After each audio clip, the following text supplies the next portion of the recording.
तो उसको सेलेक्ट करने के लिए ये जो ड्रॉप डाउन बना हुआ है सिंपली इस पर क्लिक करूंगा और इधर से जो भी आपका कोर एरिया ऑफ एक्सपर्टीज है आप उसको सेट कर लेंगे। ये साइड पे स्लाइड बार बना हुआ है, इसको भी आप पकड़ के नीचे जा सकते हैं और आप ऐसे भी स्क्रॉल डाउन कर सकते हैं। इसके अलावा आप यहाँ पे लिख के भी सर्च कर सकते हैं। तो हमारे केस में वेब डेवलपमेंट है जी प्राइमरीली, तो वेब डेवलपमेंट सर्च कर लेता हूँ। तो ये देखें जी वेब डेवलपमेंट आ गया, सिंपली आप इस पर क्लिक करूंगा तो ये मेरा कोर एरिया ऑफ एक्सपर्टीज जो है ये सिलेक्ट हो गया। अच्छा, सेकेंडरी एरिया ऑफ एक्सपर्टीज, जैसे मैंने आपको बताया कि आपकी कोर एरिया ऑफ एक्सपर्टीज तो एक हो सकती है, सेकेंडरी एरिया ऑफ एक्सपर्टीज आप 3 ऐड कर सकते हैं। अब सेकेंडरी एरिया ऑफ एक्सपर्टीज जैसे हमारे केस में एसईओ भी हो सकती है, ग्राफिक डिजाइनिंग भी हो सकती है, ऐप डेवलपमेंट भी हो सकती है। तो जो भी सेकेंडरी एरिया ऑफ एक्सपर्टीज हैं वो आप सेलेक्ट कर लेंगे। तो ये ड्रॉप डाउन पे क्लिक करूंगा और यहाँ से जो अपने सेकेंडरी एरिया ऑफ एक्सपर्टीज हैं वो सेलेक्ट कर लूंगा। अब एक हमारे केस में एसईओ है जी, एसईओ सेलेक्ट कर लिया। इसके बाद दोबारा ड्रॉप डाउन पे क्लिक करूंगा। इसके बाद जी ऐप डेवलपमेंट सेलेक्ट कर लेता हूँ और एक और मैं ऐड कर सकता हूँ, ये देखें जी 3 अलाउड। तो दोबारा ड्रॉप डाउन पे क्लिक करूंगा और एक और सेलेक्ट कर लेता हूँ यहाँ से। अगर आपको लगता है कि आपने कोई गलत सेलेक्ट कर लिया है तो आप ये जो कैंसिल का बटन बना हुआ है आप इस पर सेलेक्ट करके किसी को रिमूव भी कर सकते हैं। आप देखें मैंने ऐप डेवलपमेंट अगर गलती से सेलेक्ट कर लिया तो ये जो क्रॉस बना हुआ है इस पर क्लिक करूंगा और ये यहाँ से डिलीट हो जाएगा। अब दोबारा ऐड करने के लिए दोबारा ड्रॉप डाउन पे क्लिक करूंगा और जो भी आपका रेलिवेंट एरिया ऑफ एक्सपर्टीज है वो आप उसको सेलेक्ट कर लेंगे। नीचे चलता हूँ जी। उसके बाद वो कह रहा है ह्यूमन रिसोर्स, कितने इंप्लॉयज हैं जी आपके पास या कितने वर्कर्स हैं आपके पास। Enter details about your team, तो आपने अपनी टीम के बारे में डिटेल्स ऐड करनी है। एरिया, प्रोफेशनल है, नॉन प्रोफेशनल है, फाइनेंस है, कौन से हैं। तो ये जो ड्रॉप डाउन बना हुआ है इस पर क्लिक करूंगा और ये देखें जी आईटी प्रोफेशनल है, नॉन आईटी प्रोफेशनल्स हैं, अदर्स हैं, बीपीओ प्रोफेशनल्स हैं। तो हमारे केस में सिर्फ आईटी प्रोफेशनल्स हैं, तो आईटी प्रोफेशनल्स पे क्लिक करूंगा। कितने इंप्लॉयज़ हैं जी आपके पास, अब हमारे केस में 4 हैं। तो ये जो बॉक्स बना है इस पर क्लिक करके जितने भी आपके नंबर ऑफ इंप्लॉयज़ हैं वो आप नंबर्स में ऐड कर देंगे। अच्छा, इसके अलावा अगर आपके पास नॉन आईटी प्रोफेशनल्स भी हैं तो आप प्लस पे क्लिक करेंगे। नीचे चलता हूँ जी। एरिया के साथ जो ड्रॉप डाउन बना हुआ है इधर क्लिक करेंगे और सपोज कर लें अदर्स हैं तो अदर्स पे क्लिक करूंगा और जितने भी इंप्लॉयज़ हैं, आप सपोज कर लें एचआर के इंप्लॉयज़ हैं आपके पास, फाइनेंस के इंप्लॉयज़ हैं, ऑफिस बॉयज़ हैं। तो जितने भी अदर इंप्लॉयज़ हैं, अदर नॉन प्रोफेशनल इंप्लॉयज़ हैं, आप उनकी डिटेल ऐड कर देंगे। अब हमारे केस में नॉन प्रोफेशनल कोई नहीं है, सारे आईटी प्रोफेशनल्स ही हैं। तो ये माइनस पे क्लिक करके इस रो को डिलीट कर दूंगा। तो माइनस पे क्लिक करता हूँ तो ये मेरी रो डिलीट होगी। यहाँ तक मेरी डिटेल्स कंप्लीट है जी। Core area of expertise, second area of expertise add कर दिया और ह्यूमन रिसोर्स ऐड कर दिया। अब इसके बाद मैं क्लिक करूंगा नेक्स्ट पे। तो नेक्स्ट पे क्लिक करता हूँ जी। कंपनी डिटेल्स अपडेटेड सक्सेसफुली, यहाँ तक मेरी डिटेल्स कंप्लीट हो चुकी हैं जी। ऊपर चलूंगा, register as a company, initial details complete है जी। Tech and HR details complete है। एडमिनिस्ट्रेशन, ऑफिस स्पेस वगैरह पूछ रहा है जी, ऑन्ड है, रेंटेड है, इंक्यूबेटेड है। उसके बाद कनेक्टिविटी पूछ रहा होगा आपसे, आपका इंटरनेट कनेक्शन कौन सा है जी, बैंडविड्थ कितनी है उसकी। तो ये सारी डिटेल्स हम ऐड कर देंगे। तो सबसे पहले वो पूछा जी office space, enter details about your office. तो आपने ऑफिस के बारे में सारी डिटेल्स इधर ऐड कर देनी है। Select type, on, rented, incubation centre. आप ऑफिस को ऑन कर रहे हैं, रेंट पे है या इंक्यूबेशन सेंटर है। अगर तो ऑफिस आपके अपने नाम पे है तो ऑन रहने दें। अगर तो आपका ऑफिस रेंटेड है तो ये जो सर्कल है इस पर आप क्लिक कर देंगे। और अगर आपका इंक्यूबेशन सेंटर है तो ये जो इन सर्कल है आप इस पर सर्कल कर देंगे। तो ये सारी आप डिटेल्स ऐड कर देंगे। अब इंक्यूबेशन सेंटर के केस में इंक्यूबेशन सेंटर का नेम आ जाएगा, उसका एड्रेस आ जाएगा और उसकी सिटी आ जाएगी। अब हमारे केस में जी ऑफिस ऑन है, तो ये जो ऑन के साथ ये जो सर्कल बना हुआ है सिंपली इस पर क्लिक कर दूंगा। अगर आपका रेंटेड होता तो आप रेंटेड पे क्लिक कर देते, लेकिन रेंटेड के केस में ये इशू था कि इधर आपने रेंट भी लिखना है। लेकिन अगर आप घर से ही काम कर रहे हैं और ऑफिस आपके नाम पे भी नहीं है तो फिर भी आप ऑन ही सेलेक्ट कर लीजिएगा। तो ऑन को सेलेक्ट कर लेता हूँ जी। जो आपका ऑफिस का कवर्ड एरिया है आप वो ऐड कर दें कि इन स्क्वायर फीट। अगर आपका घर मरला में है तो आप इजीली इसको कन्वर्ट कर सकते हैं मरला टू स्क्वायर फीट। तकरीबन 272 स्क्वायर फीट होते हैं एक मरला में। तो ये मेरा कवर्ड एरिया आ गया। Connectivity, connectivity, enter details about your office. Bandwidth provider, आपका इंटरनेट प्रोवाइडर कौन है जी, पीटीसीएल है, नया टेल है, वतीन है, व्हाट्सएवर कौन सा है जी, फाइबर नेट है। तो ये ड्रॉप डाउन पे क्लिक करूंगा और जो भी आपका बैंडविड्थ प्रोवाइडर होगा इधर से सेलेक्ट कर लेंगे। हमारे केस में पीटीसीएल है जी। आगे मीडिया, ऑप्टिकल फाइबर है, वायरलेस है, व्हाट्सएवर कौन सा मोड है जी। तो ये ड्रॉप डाउन पे क्लिक करूंगा। अब ये देखें वायरलेस है, डीएसएल है, ऑप्टिक फाइबर है, satellite, mobile internet, broadband connection. तो हमारे केस में फाइबर ऑप्टिक है। बैंडविथ, एंटर बैंडविथ, कितने एमबीज का कनेक्शन लगा हुआ है आपका। अब हमारे केस में 50 MB का कनेक्शन लगा हुआ है तो 50 लिख दूंगा। अगर आपके केस में 1 है, 10 है, तो आप इधर फिगर लिख देंगे।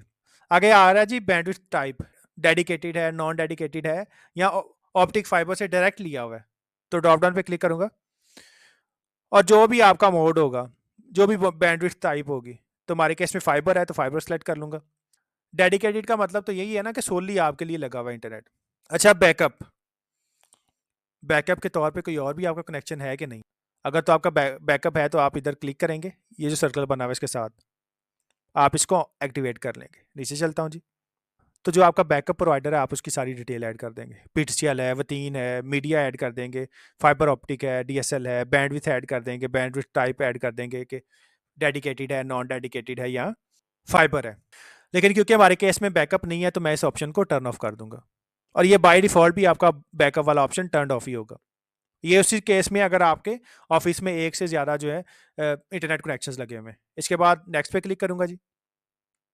Company details updated successfully. अच्छा जी, ऊपर चलता हूँ। Register as company, initial details complete है, टेक एंड एचआर की डिटेल्स कंप्लीट है, एडमिनिस्ट्रेशन की डिटेल्स कंप्लीट है जिसमें आपका ऑफिस एरिया और बैंडविथ के बारे में था। रेवेन्यू आगे कह रहा है export revenue, do you have export revenue, और ये बाय डिफॉल्ट जो एक्टिवेट है। अगर तो आपका एक्सपोर्ट रेवेन्यू है तो आप मेंशन कर देंगे, अगर नहीं है तो आप सिंपली इसको टर्न ऑफ कर देंगे। तो ये देखें, ये आपसे एक्सपोर्ट की डिटेल्स पूछेगा नहीं, लेकिन अगर आपका रेवेन्यू है तो आप इसको ऑन करेंगे। Export revenue last physical year, पिछले साल में आपके पास कितने एक्सपोर्ट प्रोसीड्स आई, कितने पैसे आए आपके पास बाहर से। और फिजिकल ईयर से मुराद है आपका 1 जुलाई से लेके 30 जून तक। अब लास्ट फिजिकल ईयर हमारे केस में क्या होगा, 1 जुलाई 2023 से लेके 30 जून 2024, इस पीरियड के दौरान आपके पास कितने पैसे आए। तो आप पीकेआर में ऐड कर देंगे, यानी कि पाकिस्तानी रुपीज़ में। जब पैसे आपके अकाउंट में आ रहे होंगे तो वो पाकिस्तानी रुपीज़ में कन्वर्ट होकर आ रहे होंगे ना, तो आप अपनी बैंक स्टेटमेंट से देख के इधर पैसे ऐड कर देंगे। उसके बाद आ रहा है आपके पास SBP code use for export. जब आप आईटी सर्विसेज एक्सपोर्ट करते हैं या कोई भी सर्विसेज एक्सपोर्ट कर रहे होते हैं तो जो आपके अकाउंट में जो प्रोसीड लगती है उसके अगेंस्ट एक कोड भी लगता है, जो आपको पीआरसी सर्टिफिकेट रिसीव होता है, प्रोसीड रियलाइजेशन सर्टिफिकेट एक्सपोर्ट के अगेंस्ट, उसके ऊपर भी आपका पर्पस कोड लिखा होता है। तो मैं आपको एसबीपी कोड की लिस्ट भी दिखा देता हूँ। वो हर सर्विसेज के हिसाब से डिफरेंट है। अगर आप आईटी सर्विसेज प्रोवाइड कर रहे हैं तो वो डिफरेंट होगी, आप कॉल सेंटर या बीपीओ की सर्विसेज प्रोवाइड कर रहे हैं तो आपका एसपीपी का जो पर्पस कोड है वो डिफरेंट होगा। तो पर्पस कोड की लिस्ट देखने के लिए गूगल पे चलता हूँ। गूगल पे जाने के बाद आप सर्च करेंगे एसपीपी पर्पस कोड। ये जो पहला लिंक आएगा सिंपली आप इस पर क्लिक करेंगे। तो जी ये मेरे पास जितने भी एसपीपी के पर्पस कोड्स थे उसकी लिस्ट आ गई। अब ये देखें, ये telecommunication, computer and information services. तो ये देखें, सबसे पहले फाइनेंशियल सर्विसेज आ रहा है, उसके बाद आ रहा है telecommunications, computer and information services. अगर तो आप टेलीकम्युनिकेशन की सर्विसेज प्रोवाइड कर रहे हैं जिसमें आपकी टेलीफोन है, इंटरनेट की सर्विसेज हैं, तो आपका पर्पस कोड ये होगा 9101। नीचे चलता हूँ जी। अगर आप कॉल सेंटर की सर्विसेज प्रोवाइड करें तो आपका कोड होगा 9102। अगर आप हार्डवेयर कंसल्टेंसी सर्विसेज कर रहे हैं, आप कंप्यूटर वगैरह प्रिपेयर करके दे रहे हैं, तो आपका जो पर्पस कोड होगा वो ये होगा 9181। सॉफ्टवेयर कंसल्टेंसी सर्विसेज, अगर आप सॉफ्टवेयर की सर्विसेज प्रोवाइड करें तो आपका पर्पस कोड होगा 9182। Maintenance and repairs of computers, अगर आप नॉन रेजिडेंट्स के कंप्यूटर वगैरह रिपेयर करें तो 9183 आ जाएगा। कंप्यूटर सॉफ्टवेयर के केस में 9184 आ जाएगा। अदर कंप्यूटर सर्विसेज, ये जो ऊपर कहीं भी जो है स्पेसिफाई नहीं है, तो आपका 9185 आ जाएगा।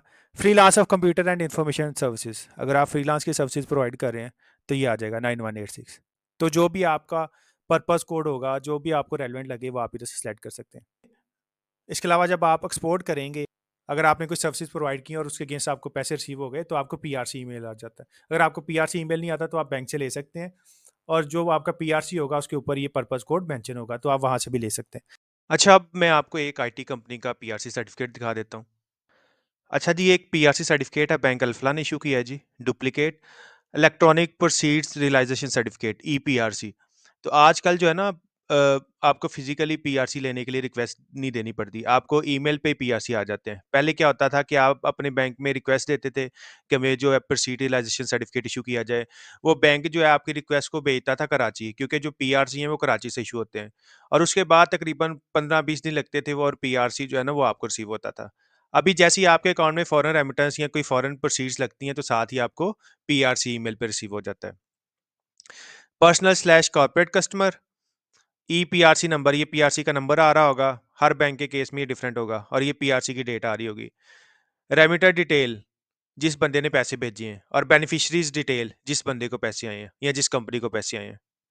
तो नीचे चलता हूँ जी। अच्छा जी, name of person slash entity remitter detail में, तो ये जो पर्सन है या ये जो कंपनी है इसने पैसे भेजे हैं जी। NICOP slash passport number CNIC POC entity registration, तो फॉरनर है तो उसका तो ना ही सीएनआईसी होगा, ना ही नाइकोप होगा, ना ही पीओसी रजिस्ट्रेशन होगी। IBAN slash bank account number, foreigner का बैंक अकाउंट नंबर आ जाएगा। नेम ऑफ रेमिटिंग इंस्टीट्यूशन, किस इंस्टीट्यूट ने पैसे भेजे हैं, तो ये बैंक अकाउंट नंबर आ जाएगा और बैंक का नेम आ जाएगा। जिस तरह हमारे बैंक अल्फा के केस में उसकी एब्रीवेशन है ALFH, तो ये इसके इंस्टीट्यूट की एब्रीवेशन आ रही है जी। Name of country United States, UK से हमें पैसे आए हैं जी। Country code as per ITRS, ये इंटरनेशनल ट्रांजैक्शन रिपोर्टिंग सिस्टम को ये डिफाइन करता है जी ITRS, और हर कंट्री का कोड जो है डिफरेंट होता है। जिस तरह मोबाइल के केसेस में आपको पता ना, कंट्री कोड हमारे केस में 92 है, इंडिया के केस में 91 है एंड सो ऑन। ऐसे ही बैंकिंग के केसेस में ITRS होता है जी, और ये हर कंट्री के हिसाब से डिफरेंट होता है। अच्छा जी, इसके बाद बेनिफिशियरी डिटेल आ गई, जिस बंदे को पैसे आए, मतलब कि जो लोकल कंपनी है हमारी। Name of the person slash entity SMC private limited, ये जी एक सिंगल मेंबर कंपनी है। NICOP slash passport number CNIC POC passport, company का NTA नंबर आ रहा है कंप्लीट। नेम ऑफ बैंक, तो बैंक अल्फला लिमिटेड में पैसे आए हैं जी हमें। IBAN slash bank account number, आपका कंप्लीट जो आईबैन है वो आ रहा होगा।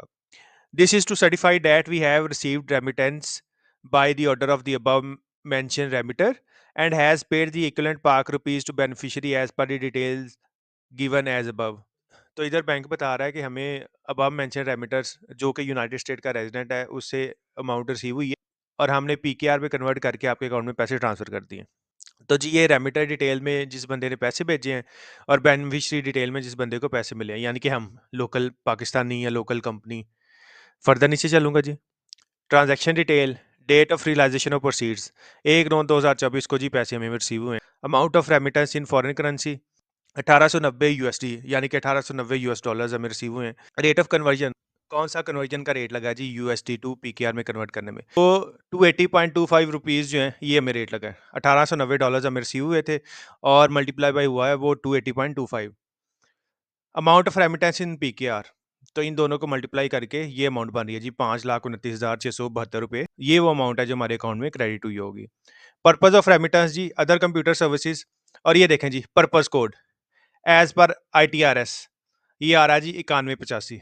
ये मैं आपको जाके उधर से दिखा भी देता हूँ, SBB के जो पर्पज कोड्स आ रहे हैं। ये पर्पज ऑफ रेमिटेंस से भी आपको आइडिया हो जाएगा अदर कंप्यूटर सर्विसेज, और पर्पज कोड आप लिख के भी सर्च कर सकते हैं 9185। तो वापस चलता हूँ पर्पज कोर्स पे और उधर से आपको दिखा देता हूँ जी। तो ये देखें जी अदर कंप्यूटर सर्विसेज जो पर्पज है, पर्पज ऑफ रेमिटेंस का, और पर्पज कोड आ रहा है जी 9185। तो यहाँ से भी आप कंफर्म कर सकते हैं। वापस चलूंगा अपने PRC पे। ट्रांजैक्शन रेफरेंस नंबर, तो आपको पता है कि बैंक के केस में हर ट्रांजैक्शन का यूनिक रेफरेंस नंबर होता है, और ये सिर्फ बैंकिंग रिकॉर्ड के लिए है जी। The above transaction has been will be report to SVP/SBP BSc in schedule S1/J/03 of ITRS for the period January 24 if applicable. The verifying agency may verify the authenticity of this remittance on our bank's portal at eprc.bankalfla.com। अच्छा जी, ऊपर वो कह रहा है कि हम report करेंगे स्टेट बैंक को जो भी फॉरेन ट्रांजैक्शंस आ रही होती हैं। आगे वो कह रहा है कि जो आप PRC है, जो EPRC है, आप इसको वेरीफाई भी कर सकते हैं इस वेबसाइट पे जाके। This is system generated document, no signature and stamp is required. तो जी ये सिस्टम जनरेटेड डॉक्यूमेंट है, तो इस पे कोई स्टैम्प और सिग्नेचर रिक्वायर्ड नहीं है। इसके बाद वापस टेक डेस्टिनेशन के पोर्टल पे चलूंगा और वहां पे जाके अपने पर्पस कोर्स देख लेते हैं। Export revenue last physical year, अब सपोज कर ले हमारे केस में PKR में था 1,00,000 रुपया। उसके बाद हमने सेलेक्ट करना है जी SPP का पर्पस कोड, तो ये ड्रॉप डाउन पे क्लिक करूंगा। अब ये देखें 9181 से लेके 9185 तक आ रहे हैं। अगर मैं आपको दिखाऊं तो ये देखें 9181 से लेके 9185 तक। तो जो भी आपका रेलेवेंट पर्पस कोड होगा इधर से सेलेक्ट कर लेंगे। अब सपोज कर ले हमारे केस में 9185 है, तो 9185 सेलेक्ट कर लूंगा। नंबर ऑफ क्लाइंट्स, आपके कितने क्लाइंट्स हैं, 2 हैं, 4 हैं, 5 हैं, वो सेलेक्ट कर लेंगे आप। इसके अलावा अगर आपको पर्पस कोड का आइडिया नहीं है तो आप इसको, ये जो आपका है जी do you have export revenue, आप इसको क्लोज कर दें। इसके अलावा अगर आपका एक्सपोर्ट रेवेन्यू है ही नहीं तो फिर भी आप इस ऑप्शन को क्लोज कर दें। तो मैं इसको टर्न ऑफ कर देता हूँ जी। अच्छा, इसके बाद वो कह रहा है domestic distribution, do you have domestic revenue. अगर तो आपका लोकल रेवेन्यू है तो आप इसको टर्न ऑन करेंगे और इधर जितना भी आपका रेवेन्यू होगा लास्ट फिस्कल ईयर का, 1 जुलाई 23 से लेकर 30 जून 2024 तक जितना भी होगा वो आप इधर मेंशन कर देंगे। अगर तो आपका नहीं है तो आप सिंपली इसको टर्न ऑफ कर दें। इसके बाद सिंपली नेक्स्ट पे क्लिक करूंगा। Company details updated successfully, initial details, tech and HR, administration, revenue, सारी डिटेल्स पूरी हो चुकी हैं। आगे वो कह रहा है business NTN certificate, drop file here और क्लिक टू अपलोड। अगर तो आपके पास एंटीएन सर्टिफिकेट पड़ा हुआ है तो आप उसको अपलोड कर देंगे। अगर नहीं पड़ा हुआ तो मैंने आपको जैसे दिखाया था आईआरएस पे जाके, ये देखें जी, ये प्रिंट का बटन बना हुआ है, प्रिंट पे क्लिक करें और इसको पीडीएफ में सेव कर लें। दूसरा तरीका क्या है जी, आप आईआरएस पे जाएं। आईआरएस पे जाने के बाद ऊपर चलता हूँ जी। आईआरएस पे जाने के बाद जो आपके कंपनी के लॉगिन क्रेडेंशियल्स होंगे वो डाल के आप सिंपली लॉगिन पे क्लिक करें तो ये आपके पास ही आईआरएस का डैशबोर्ड आ जाएगा। ये आपका जो प्रोफाइल है, प्रोफाइल के साथ ये ड्रॉप डाउन बना हुआ है, तो सिंपली ड्रॉप डाउन पे क्लिक करें। तो ड्रॉप डाउन पे जैसे ही आप क्लिक करेंगे आपके पास डिफरेंट ऑप्शंस ओपन हो जाएंगे, profile, change password, pin, certificates. तो जैसे ही सर्टिफिकेट्स पे जाएंगे आपके पास 2 ऑप्शंस आ रहे होंगे, रजिस्ट्रेशन और बेनिफिशियल ओनर। तो रजिस्ट्रेशन पे क्लिक करूंगा और जो आपका रजिस्ट्रेशन सर्टिफिकेट है वो डाउनलोड हो जाएगा। ये जो मेरा रजिस्ट्रेशन सर्टिफिकेट है ये डाउनलोड हो चुका है। तो इस रजिस्ट्रेशन सर्टिफिकेट को आपने अपलोड करना है। वापस चलता हूँ जी पीसैप के पोर्टल पे। वो कह रहा है जी drop file here or click to upload. तो कहीं भी आप क्लिक कर सकते हैं या आप इधर भी क्लिक कर सकते हैं। तो कहीं भी क्लिक करता हूँ जी। इसके बाद जिस भी फोल्डर में आपका एनटीएन सर्टिफिकेट होगा उसको आप खोल के सिलेक्ट कर लें। आप डबल क्लिक करके भी सिलेक्ट कर सकते हैं, आप सिंगल क्लिक करके ओपन पे क्लिक करके भी सिलेक्ट कर सकते हैं। तो मैंने ये फाइल सेलेक्ट कर ली, इसके बाद ओपन पे क्लिक करूंगा। तो ये देखें जी, PSAP will verify this document from FBR and in case of any discrepancy PSAP will cancel the certificate. तो वो कह रहा है जी PSAP जो FBR से वेरीफाई करेगा और अगर कोई डिस्क्रिपेंसी हुई तो वो कैंसिल कर देगा। तो ये जो मेरा सर्टिफिकेट है ये अटैच हो चुका है जी। नीचे चलता हूँ, ये एक डिक्लेरेशन है जी, इसको पढ़ लीजिएगा। फर्दर नीचे चलूंगा। By submitting this declaration, we affirm my commitment to ensuring compliance with all applicable terms and conditions for registration/renewal. I accept the declaration। और ये जो बॉक्स बना हुआ है सिंपली इस पर क्लिक करूंगा। आगे आ रहा है जी submit and proceed for payment. तो simply submit and proceed for payment पे क्लिक करूंगा। वो कह रहा है जी company registration details submitted successfully. आपकी कंपनी की जो डिटेल्स हैं वो पीसैप को सबमिट हो चुकी हैं। उसके बाद वो कह रहा है जी company registration payment method, debit या क्रेडिट कार्ड भी आ रहा है और पे ऑर्डर भी आ रहा है। डेबिट या क्रेडिट कार्ड आपका प्रेफर्ड है क्योंकि जैसे ही आप डेबिट या क्रेडिट कार्ड के थ्रू फी पे करेंगे तो फौरन से ही आपको रजिस्ट्रेशन सर्टिफिकेट मिल जाएगा। दूसरा मेथड है जी पे ऑर्डर, लेकिन पे ऑर्डर का मसला ये है कि ये मैनुअल वेरिफिकेशन होगी। दूसरा ये कि अप टू 5 डेज लगेंगे। आप पहले कोरियर करेंगे लाहौर में, इस्लामाबाद में या कराची में, जो भी पीसैप का ऑफिस जो आपको नज़दीक लगता है। उसके बाद 5 वर्किंग डेज के बाद उसकी वेरिफिकेशन होगी और फिर आपको जो है सर्टिफिकेट इशू होगा। लेकिन हम करेंगे जी डेबिट या क्रेडिट कार्ड के साथ। नीचे चलता हूँ जी। Your certificate will be issued immediately on successful payment. In case of refund due to any issue transaction fee will not be refunded. आगे वो कह रहा है जैसे ही आप फी पे करेंगे आपको सर्टिफिकेट फौरन इशू होगा। और अगर कोई इशू आ जाता है ट्रांजैक्शन में तो जो ट्रांजैक्शन फ़ी है वो आपको रिफंड नहीं होगी जी। ये जो 123 रुपये ट्रांजैक्शन फ़ी है। तो पीसैप स्टार्टअप रजिस्ट्रेशन फ़ी 5000 है और बैंक ट्रांजैक्शन फ़ी जो है आपकी 123 रुपये है। नीचे चलता हूँ जी। Debit slash credit card payment below frame is directly appearing from our debit slash credit card processor Bank Alphala. If you see any error in loading of frame using any other browser or device for payment, please note that if your debit slash credit card is declining or you are facing transaction error, it's most likely your bank or card you are using. Either use alternate debit slash credit card or make payment via pay order. अच्छा, आगे वो कह रहा है कि अगर आपको कोई इशू आ रहा है पेमेंट करते हुए तो आप कोई और डेबिट या क्रेडिट कार्ड यूज़ कर लें या आप थ्रू पे ऑर्डर जो है इसकी पेमेंट कर दें। फर्दर नीचे चलूंगा जी। आगे क्रेडिट और डेबिट कार्ड की डिटेल्स वो पूछ रहा है जी। कार्ड होल्डर नेम, तो कार्ड होल्डर का नेम आ जाएगा जो आपके डेबिट कार्ड या क्रेडिट कार्ड पे मेंशन होगा। उसके बाद कार्ड का नंबर आ जाएगा जी। कार्ड की एक्सपायरी डेट आ जाएगी, मंथ स्लैश ईयर, ये आपके कार्ड पे मेंशन होगी। तो सबसे पहले मंथ आ जाएगा, उसके बाद आप ईयर मेंशन कर देंगे और लास्ट पे जो आपके कार्ड की बैक साइड पे CVV होगा वो आप मेंशन कर देंगे। ये मेरी सारी डिटेल्स कंप्लीट हो चुकी हैं। आगे वो कह रहा है जी नेक्स्ट स्क्रीन यू सी में B payment card verification through your card issuer. अगली जो स्क्रीन है उसमें आपका जो कार्ड इशूअर है वो आपसे वेरिफिकेशन मांग रहा होगा। इसके बाद सिंपली ये जो नीचे पे वाला बटन है ये एक्टिवेट हो गया, तो पे क्लिक करूँगा। Please wait while we redirect you.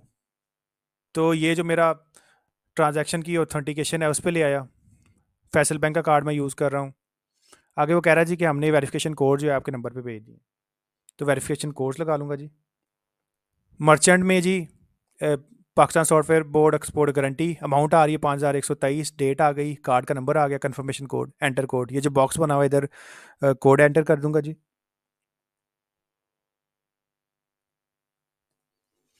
And simply confirm पे क्लिक कर दूंगा। आईडी चेक इधर वो वेरीफाई कर रहा है जी पेमेंट को। Your order is being processed. Payment मेरी वेरीफाई हो गई है जी। Acknowledging your payment in the system, और अभी मुझे सर्टिफिकेट इशू हो जाएगा। ये देखें जी, कंपनीज ये registration application download certificate, logo आ रहा होगा आपकी कंपनी का नेम आ रहा होगा, रजिस्ट्रेशन नंबर आ रहा होगा, और ये वैलिडिटी आ रही होगी। ये जो मेरा पीसीएफ का सर्टिफिकेट है मार्च 2026 तक जो है ये वैलिड है। इसके अलावा अगर आप डिटेल्स देखना चाहें तो आप डिटेल्स पे क्लिक करेंगे तो ये आपको एप्लीकेशन पे ले जाएगा, ये देखें जो मैंने सबमिट की है।